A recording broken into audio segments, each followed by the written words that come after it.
that's the ultimate goal. Championship's a big, thing, a big dream for the future.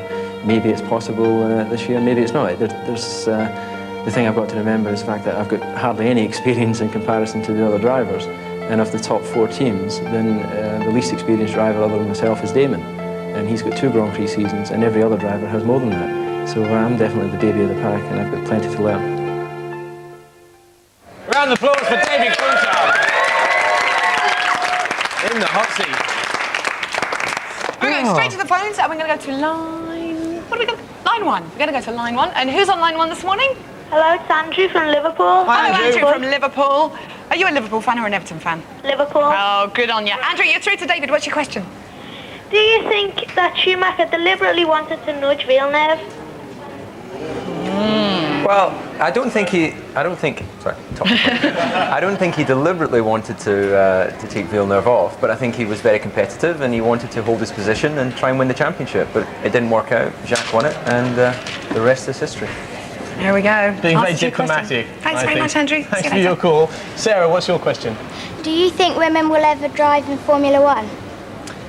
Yeah, I think there's a possibility. You've had in the last sort of 20 years, there's been 2 ladies in Formula One, which isn't a very good record. But I think the reason there aren't more ladies in racing is because they don't start young enough. In kart racing, you can start when you're 8 years old now, and many girls at 8 tend to be into other sports. So, you need to see the next lady in Formula One will come from kart racing.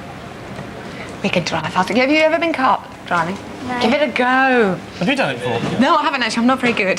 I'm a bit of a scaredy cat when it comes to driving fast. Let's go back to the phones. Line 2. Who's on line 2? Hi, it's Stephanie from Cambridge. Hello, Hi, Stephanie. Hi, You're through to David. David. What's your question? I'm 14 years old and a big fan of Formula One, and I'm very interested in getting a job in this line of work in the future.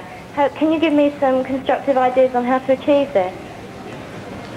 Okay, well, anything in particular? Is it the driving side, or is it more in working with the teams? Engineering side. Engineering? Yeah. Well, that's unfortunately the only way into an engineering type job in Formula One would be to go to university to get your degree in engineering in some sort. I think that to just get into a race team working at the, mechanicking on the cars or something, then you can start pretty much straight away. But as an engineer, you're going to have a few years of studying before you. I've got a 1 point. Whatever you do, don't dismantle your dad's car this afternoon. he won't be happy, trust me. Thanks for your call. There you go. An engineering degree, that's what you'll do. Kevin Greening did one of those, and he ended up on the radio. There you go. Yeah, what's your question? Do you ever play Formula One computer games to help learn circuits? Well, no, I haven't actually done it to learn a circuit, but I do have a little PlayStation, and sometimes I go on there and play myself on the game. And I'm not that good at it because I didn't really grow up playing with computer games. But it's amazingly accurate. So if you're playing in one of those computer games, then it actually does give you a pretty good indication of what I see from the cockpit. Okay.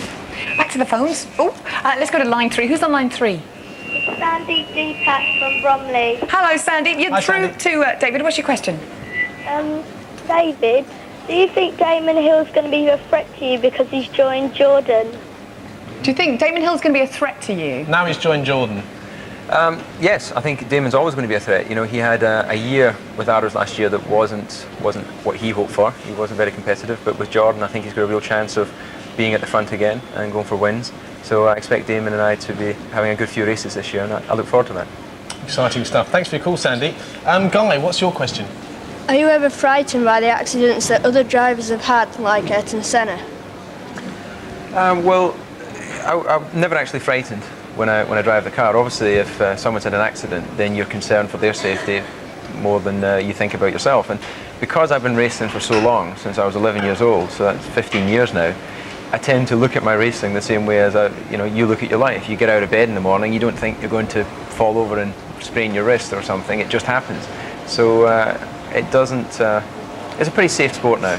They've changed a lot of things, and I think we'd have to be very unlucky to have a bad accident now.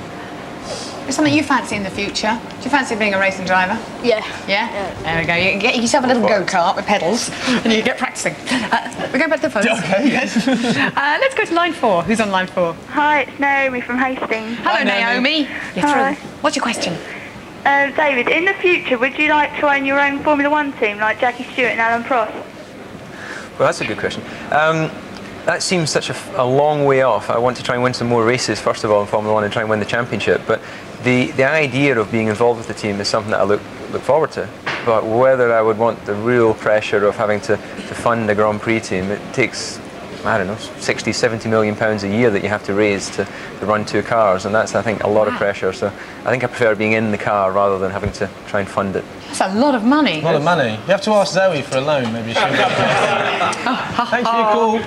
Thank you very much. Back to the studio. Nick, what's your question? Out of all the countries you've raced in, which has been your favourite track? That's a good question. My favourite track is in Belgium, which is the Spa circuit. And the reason for that is it's pretty much unchanged in the last 20 years. It's a very open, natural circuit. You've got a corner there which is called Eau Rouge, which is pretty much up over the top corner, very fast. And it's a long track as well. It's about 2 minutes a lap, so it's nice to be alone out there on the circuit for so long. What's it like racing on a road circuit, like Monaco, for instance? It's pretty exciting to be so close to the barriers. I live in Monaco, so I'm on those streets every day, and every day I think, I can't believe I drive a Grand Prix car around here. But it's that sort of disbelief that really gives you the thrill when you drive a car around there. One mistake and you're in the barrier, so it really focuses your attention. One mistake, you're in the patisserie, I imagine. Here we go, let's go back to the phones. And who's on line 5? Hello, it's Verity from the Keep Drivers Fan Club. Hello, Verity. You're through to David, what's your question? Okay, what's the best thing about winning a race? Is it the prize, the sense of victory, or the fact that you get to pour champagne over your rivals' heads without bad publicity? The best thing about winning, of course, is just knowing that you were the best guy and you were the best team on that day. And there's nothing quite like, having the top spot in the podium to feel that. But of course, it's a good excuse to be a hooligan for the afternoon, so you can spray your team and you can jump around and have a party. So there's lots of good reasons for winning. It keeps me in a job as well, which is the other good reason. Thanks a lot. Thanks for your call. Andrew, what's your question? Do you find it difficult keeping to the speed limit off the track? A lot of people ask me that, but I don't really have a problem keeping to the speed limit because actually when I'm in London most of the time I prefer to be driven than to drive because too many distractions on the road, and it gives me a chance to use my phone or catch up on some work. When I'm out on the open road myself, not really, because I feel safer on the racetrack than I do on the open road because you've got cars coming the other way and that sort of thing. And I have a clean licence, so it's proof of the fact that I don't speed around with this. There you go. Line 6, I've got a line 6. Who's there? It's Sarah from Brentwood in Essex. Hi, Sarah. Hello, Sarah, you're through to David. What's your question? I want to know what's going through your head when you're doing the race.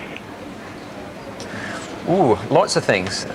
Usually it's about keeping the car on the track, but then you get all sorts of other things like the team talking to you in your ear, giving you instructions or asking you questions, and then you've got people round about you and you're trying to decide where to try and overtake them. And it's usually quite busy, but occasionally, not so much in a race, but when you're testing, you can sort of spot things round about the track, so you can sometimes see photographers or people that you know out in the track watching, so you can usually freak them by saying, I saw you at that corner. And you wonder how you can do that, but mainly in a race you're pretty much focused on driving the car.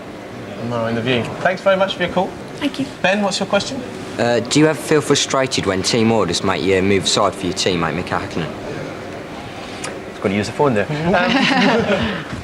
Well, it is a team sport. We're both there for the good of the team. We're employed to get the most points possible in the best situation for the team. So, it works both ways. Of course, at the time, you may want to always be selfish and take all the points for yourself. But, it's Team McLaren with the 2 drivers out there trying to do the best we can for them.